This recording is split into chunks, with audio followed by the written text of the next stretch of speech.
Hello everyone, Wayne Motts, the President Emeritus and Historian at the Gettysburg Foundation, and we're bringing you an episode of Wall of Faces, Casualties at Gettysburg. And today, we're going to feature two individuals, both of whom died here in the Battle of Gettysburg, one Union, one Confederate, in the famed Wheatfield on July 2nd, 1863. I'm standing here at the southern edge, the southwest corner of the Rose Wheatfield, which is one of the most hotly contested places in the entire battle. So I'm right next to the 17th Maine Memorial. Let's walk around over here just so you can see. Make sure to fall down.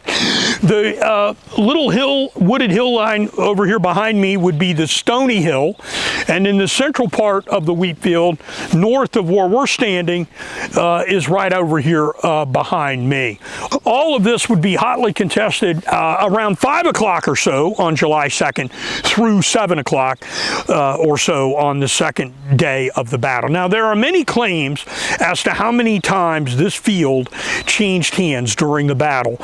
Sometimes you'll hear up to 6 times portions of the field. I don't think the whole field changed hands that many times, but certainly sections of it changed hands multiple times during the battle on July 2nd, 1863. And the context of it is the 3rd Union Army Corps has moved out of its position along Cemetery Ridge and Little Round Top, and the Confederates under John Bell Hood's division down at this part of the battlefield are going to make the assault for July 2nd. They'll start that assault down at Little Round Top and Devil's Den, and in that assault will creep or move in a northerly direction to the area where we're at right now. This is about a 20-acre wheat field at the time of the battle.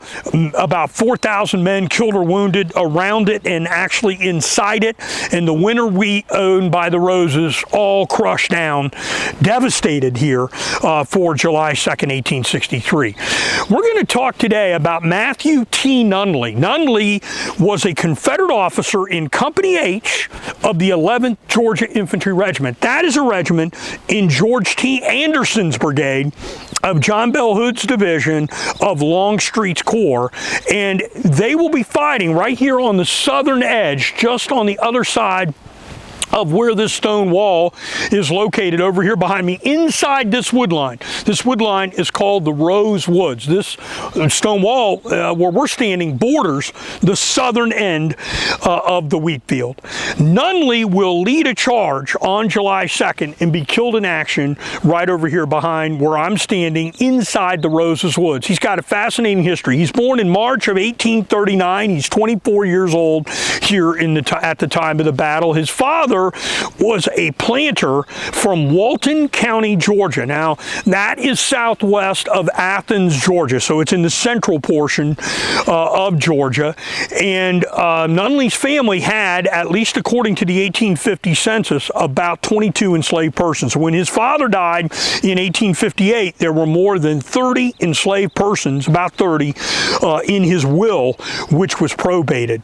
Young Nunnally will be appointed to West Point. So Matthew Nunnally gets appointed to West Point in 1859, and he will be there 2 years in the class of 1863.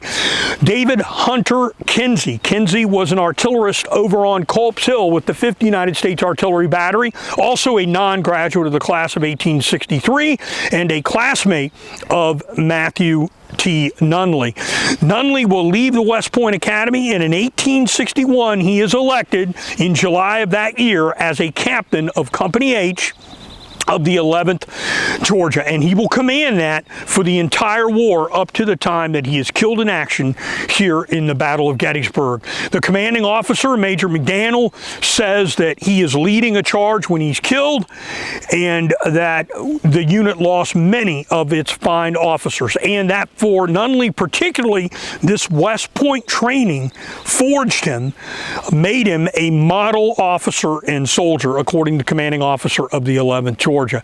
Now, we don't know where Matthew T. Nunnally's body rests today. We do know that in Walton, Monroe County, Georgia, his sister had a memorial established for him in the Rest Haven Cemetery in Walton County, Georgia, and it is a likeness of her brother killed in the Battle of Gettysburg, Matthew T. Nunnally, and it now rests on her grave in Georgia. Nunnally killed early in the action on July 2nd, 1863, and our Confederate casualty here were Wall of Faces casualties at Gettysburg. Now, we're going to go over and talk about the Union casualty here, which is going to be Thomas Barri of the 11th United States Infantry Regiment, and Captain Barri was killed later in this action at the Wheatfield. So we're going to move over to where Captain Barri would have participated. All right, we just covered Matthew T. Nunnally of the 11th Georgia Infantry Regiment, Company H, killed in action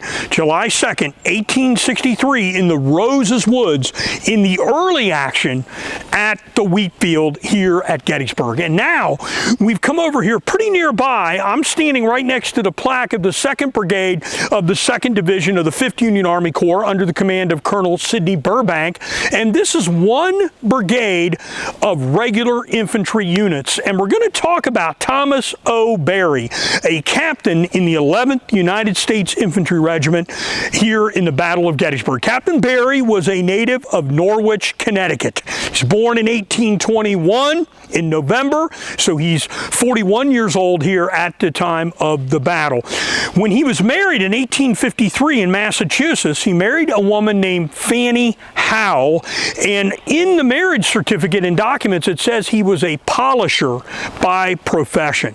Now, he also had militia experience, so he joined the 5th Massachusetts Volunteer Militia. He was the adjutant of that regiment, and in May of 1861 he got a direct commission into a newly organized regiment of the United States Regular Army, and that is the 11th U.S. Infantry Regiment. That regiment loses the most number of men killed, officers, for any regular infantry regiment fighting here in the Battle of Gettysburg. Killed or wounded, I should say, casualties here, and Captain Barri, unfortunately, is one of them. Captain Barri gets married on July 3rd, 1853. Ironically, that is 10 years to the day that he will die from his wounds here in the Battle of Gettysburg. On July 2nd, 1863, the U.S. regulars are on the north corner of Little Round Top. Little Round Top is over my shoulder. They will charge into the Wheatfield later in the action after Captain Nunnally and Anderson's brigade fighting over here on July 2nd, and the regulars will come right into this portion of the Rose Woods. Some of them will go into the Wheatfield proper, and the 11th Infantry is right around here. Captain Barri is struck down leading his troops, shot in the body, and he will die on July 3rd, 1863. His widow, Fanny, will marry his brother, John W. Barri, in 1869. Unfortunately, that marriage will be short as well because John will die of consumption just a few years later. Mrs. Barri will die in 1911, and she's buried in Springfield, Massachusetts. Captain Barri, his remains were taken to the National Cemetery at Gettysburg, and today Captain Thomas O. Barri is buried in the U.S. regular plot of the National Cemetery at Gettysburg. A casualty here on July 2nd, 1863.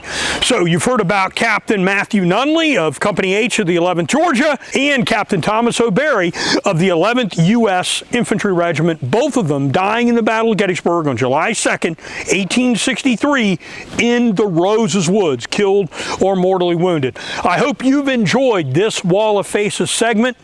If you like our videos, please go down and subscribe. Be sure to share them, pass them around. We thank you for your support, not only of these videos, but of the Gettysburg Foundation, the nonprofit partner of the Gettysburg National Military Park and the Eisenhower National Historic Site. Thanks.